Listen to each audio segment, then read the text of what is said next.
Assalamualaikum warahmatullahi wabarakatuh. Selamat pagi saudara-saudara sekalian. Kita masuk ke ujian pemahaman untuk zat dan makanan ya. Cuman 5 soal tapi lumayan analisanya ini nanti akan banyak.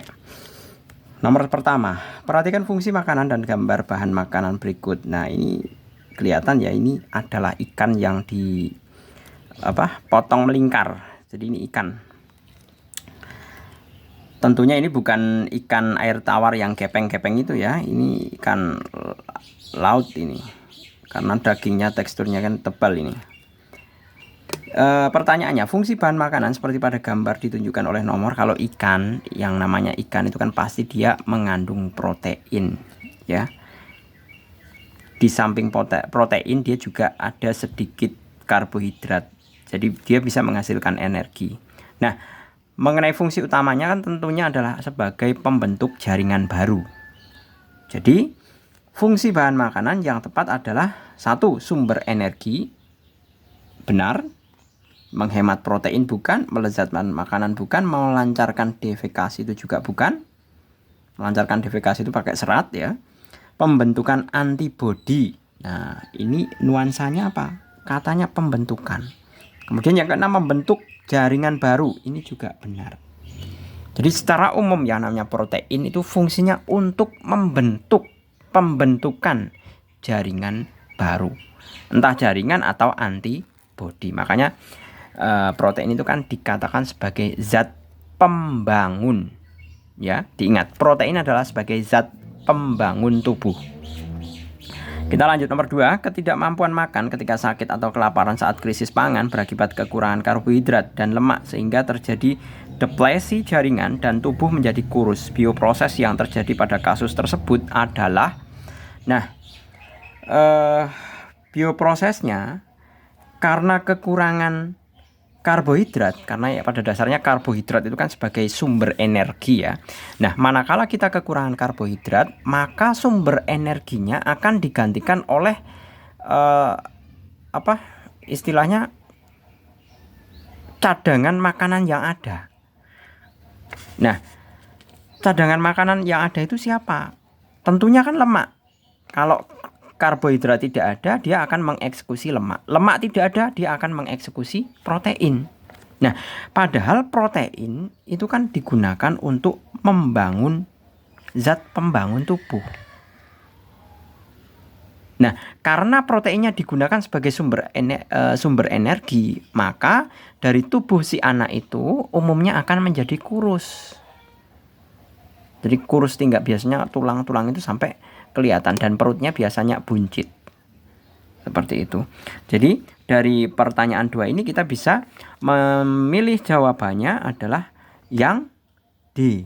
Karena protein digunakan untuk kebutuhan energi. Ya.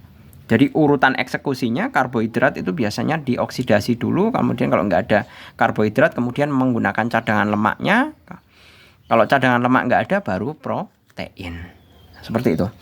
Kemudian kita lanjut ke yang ketiga. Nomor 3, permasalahan ketiga. Perhatikan prosedur uji zat makanan berikut. Oke, ini Pak Jul akan gambar. Nanti tolong kalian ingat-ingat sendiri ya.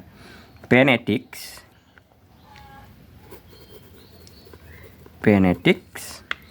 itu biasanya digunakan untuk uji gula atau glukosa. Warnanya akan menjadi ini. Pak Jul tidak hanya menerangkan jawaban ini nomor 3, tapi sekaligus nanti kita mengidentifikasi bagaimana perubahan warna manakala kita menguji sebuah zat makanan dengan sebuah reagen yang berbeda-beda. Jadi kalau ini Benedict glukosa, Benedict itu mula-mula warnanya adalah biru jernih ya, biru jernih. Kalau digunakan untuk menguji glukosa akan berubah menjadi biru kehijauan.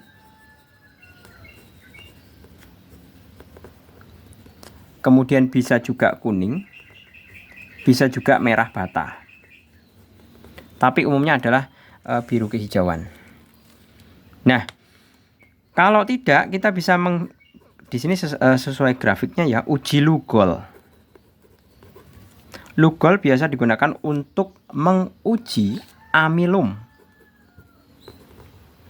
Lugol sendiri itu kata lainnya adalah Ki ya. Kalium iodida. Warnanya itu orange. Nah, setelah kita uji dengan menggunakan amilum maksud saya, itu warnanya akan berubah menjadi biru tua. Selanjutnya, kalau kita memakai reagen biuret ya. Biuret itu biasanya berwarna larutannya biru. Biru ya. Kalau digunakan untuk menguji protein akan berubah menjadi warna merah muda. Merah muda sampai dengan ungu. Nah, selain ini tadi di sini dikatakan kalau tidak maka dia adalah tentunya lemak. Ya. Jadi lemak untuk menguji lemak itu kita tidak menggunakan berbagai macam reagen. Biasanya kalau untuk menguji lemak itu cukup pakai kertas buram. Kertas buram. Nanti kalau misalkan kertas buramnya berubah menjadi seolah-olah menjadi transparan, nah itu pasti dikatakan bahwa zat tersebut mengandung lemak. Seperti itu. Jadi nomor 3 ini kita bisa memilih jawaban. Jawabannya adalah yang P itu glukosa, Q amilum ya, Q amilum, R protein, dan S lemak. Berarti jawabannya adalah yang E. Ini silahkan kalian ingat-ingat ya ini sangat penting sekali mengenai reagennya, warna awalnya, zat yang diuji, kemudian hasil perubahan warnanya. Ini mungkin akan berguna untuk kedepannya. Oke, selanjutnya yang nomor 4. Seorang siswa menguji 4 jenis makanan dengan berbagai macam reagen. Hasil uji makanan disajikan dalam tabel berikut. Makanan yang mengandung protein dan glukosa ditunjukkan oleh nomor yang mengandung protein dan glukosa. Nah, yang biasa digunakan untuk menguji protein dan glukosa itu adalah ini tadi ya. Protein biuret, glukosa benedik. Jadi biuret dan benedik. Benedik untuk glukosa, biuret untuk protein. Jadi jawabannya adalah yang A. Ya, yang A. Kita lanjutkan nomor 5. Berikut adalah beberapa menu sehat yang direkomendasikan untuk dikonsumsi. Menu terbaik yang berguna untuk mencegah terjadinya konstipasi adalah menu yang ditunjukkan oleh nomor yang namanya konstipasi atau susah buang air besar, sembelit, kalau bahasa Jawanya itu bebelen ya. Nah, itu tentunya dia kekurangan serat. Jadi untuk mencegah terjadinya konstipasi mestinya berilah makanan yang banyak seratnya. Yang banyak seratnya ini 7 gram. Lainnya kan cuma 0, 3, 1,2, 2,6. Berarti jawabannya adalah yang 3 atau C. Oke, saya rasa cukup. Semoga bermanfaat. Terima kasih. Selamat pagi. Assalamualaikum warahmatullahi wabarakatuh.